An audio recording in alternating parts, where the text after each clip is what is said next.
health worker. Yeah, let me just introduce myself. My name is Judy. I wear many hats, but this morning I wear the hat of just sharing something about our health in the community. I am a pastor by calling. I serve as a volunteer pastor at Trinity Chapel Nakuru, your neighbor just behind here. And I also run a prayer ministry in town. We meet once a month called Prayer Press. Apart from that, the reason why I'm here, I am a mother of 2 girls, 15 and 9. And I'm also a wife, married 16 years now. Now you know me. The reason I'm here is because I wear another hat, and that hat is the reason why that I've been invited, and I want to take this opportunity to say thank you for being allowed to come and just share. I wear a hat we call of a caregiver or a mother raising a child with extra needs. And I believe most of us in the day and age we are living in, we've all heard about autism. If you have never heard about autism, just show me by hand. Never. Like usiogope, you've never heard. Today is when you've heard autism for the first time. Okay, if you have ever heard about autism, put up your hand. Ever. Ushaisikia. Awesome. So all of us have ever heard about autism. That's the reason why I'm here. And we run an organization called Faraja Initiative. And Faraja is my 9-year-old daughter who was diagnosed with autism about 6 years ago. And it has been a journey, and that journey has brought me to the place of the fact that I'm a pastor and autism had been misunderstood or misrepresented with different maids in the church. It gave me the courage to become an autism advocate, not in terms of law, but in terms of speaking out and saying we need to be heard and we need space, because inclusion does not mean separation. Inclusion means us being within where everybody else is. And so for that reason, I take every opportunity just to let us know what is autism. So number one, autism has had many myths. People are defining it in different ways. And one of the most misunderstood myths is that people think autism is a disease. Tell your neighbor it's not a disease. So you see, a disease is malaria, where you go to the hospital, they give you 3 injections, and then after that, you go home and you're well. But autism is a neurodevelopmental challenge that happens. And when it happens, when you hear neuro means brain. So it's a brain developmental challenge that when it occurs, the person who has that developmental disorder, which is not a disease, it means is the way their brain is wired, is the way their brain responds. This person with that neurodevelopmental disorder begins or presents with challenges, number one, of the way they interact with their space. When we say space, we can call it sensory. Sensory is just a deep language. Space means the way that person interacts with this space. For example, when you walk into this church, let us all look up. Aren't the lights beautiful? They are beautiful, isn't it? Now, somebody could have a challenge with those lights because of the way their brain reacts to the surrounding. And you may find maybe a child might walk into this church, and because of those lights, the minute they hit the door, they start screaming. And nobody knows why they are screaming, but for them, that sharp light hits their eyes, then hits their brain, and it feels like it's pain. Some of them also, due to their sensory, the way they react to the environment, they may walk in and the way I'm speaking with this microphone becomes too sharp for them, and they might need to close their ears. Others may want me to speak even louder. So number one, somebody with this neurodevelopmental challenge may have a challenge in the way they respond to their surrounding. And most of the times, we never get to know that a child has this condition until they have reached the age where they may need to interact with their surrounding. At 1 month, at 2 months, you may not know, but some of the early signs is a child may not have eye contact. Maybe unamnyonyesha, unaona kuangali. Then at the age where the child needs to respond to their name, you may call them and not respond.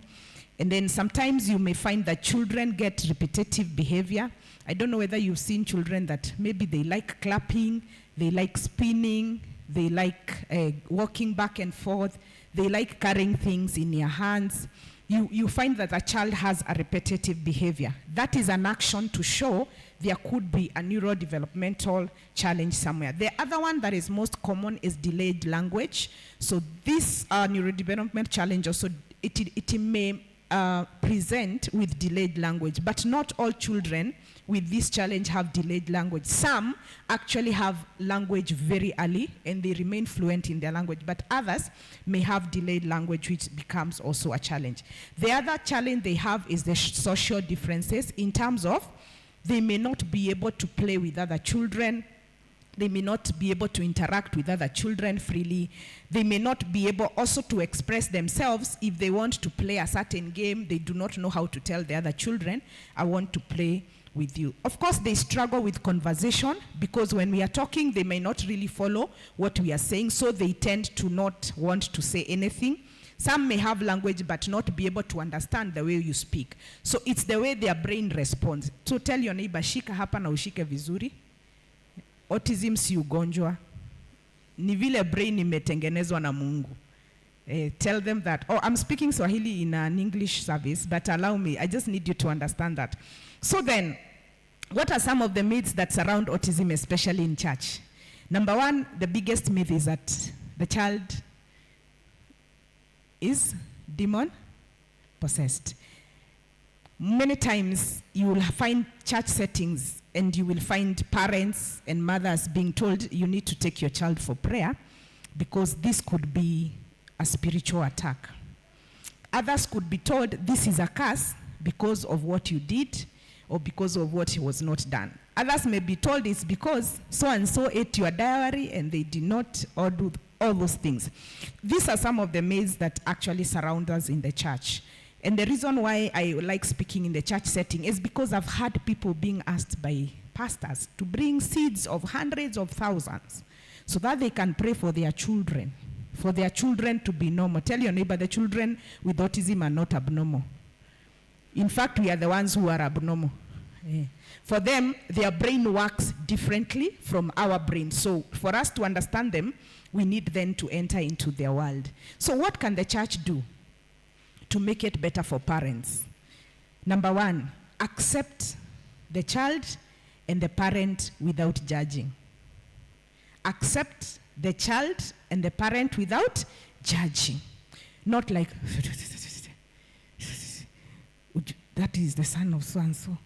Yeah, he runs like that. Tell your neighbor, accept the child and the parent without judging. Number two, as a church, let's create an inclusive Sunday school, an inclusive service. Inclusive means if somebody with autism walks into this service, they will be comfortable to sit through the service. If a child with autism comes into your Sunday school setting, they will be comfortable to sit through the class, and the teacher that is in that class will be comfortable to take the child through the lesson just like the other children. And what is the one that I'm calling upon the church to do most? Reach out to the communities, to the mothers, to the fathers who have been so stigmatized that they no longer leave their homes, they no longer let their children come out and play. So as a church, as you're doing your evangelism, as you're going for your home sales, as you're going from estate to estate, take it upon yourself to find out, could there be a family that has a child like this and the society has been so harsh on them that they are not able to come out and say, this is how our child is. So as a church, let's do those three things. Let's accept the mother and the child without judging. Let us create an inclusive space. And then let us go out of our comfort and go and reach out and be able to help other people. So as Faraja Initiative, I have just been given 10 minutes. What we do, number one, we train churches on how to create inclusive spaces in the Sunday school. We also train schools on how to create inclusive classrooms so that these children will learn along the other children. And also we have created a support system for parents. If your child has been diagnosed, we have a support system where we support one another to let you know how to walk the journey. We may not offer much, but we offer information in terms of where do you get this, where do you get the other. And the other thing that we do, we create awareness, and that is what I've come to do today. I know you're already aware, but I'm sure there's something new that you have learned that you did not know. And that is my time. So may God bless you. Next time when we have more time, we can come and have a whole entire day of seminar and training and know how to have an inclusive space for our children. If you'd want to find us, we are at section 58. We also run a daycare facility called Comfort Christian Daycare Center, where we also offer support for children with these challenges. We offer therapy, and we also offer a space where they could just begin to learn, and then later on they're able to be integrated in the mainstream schools. Otherwise, God bless you. Thank you for the time.